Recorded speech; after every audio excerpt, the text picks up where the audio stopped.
Hello guys, in this video I'm going to show you how to add animations to your videos in CapCut, but first I wanted to tell you that don't forget to subscribe, because at 100,000 subscribers I'm going to show you my whole YouTube revenue statistics and growth strategy, how you can make money online. So let's jump into it. First, open the app. Now you have to select one of your projects, or if you want to start a new one, click on that plus icon, and now from your gallery you have to select one of your videos that you would like to edit. I'm going to use this one, and now you have to click on that edit option on the bottom of the screen. Now the third option is animation. Click on it and you have the animation.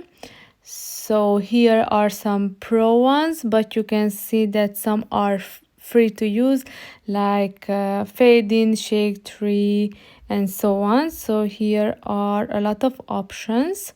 There is the out here as well, pro ones and some free ones, and the combo, so in and out.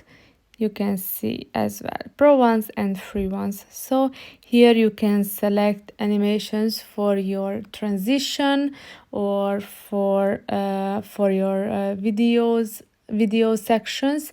So I hope this video was helpful for you as well, and please consider subscribing and see you in the next one. Bye bye.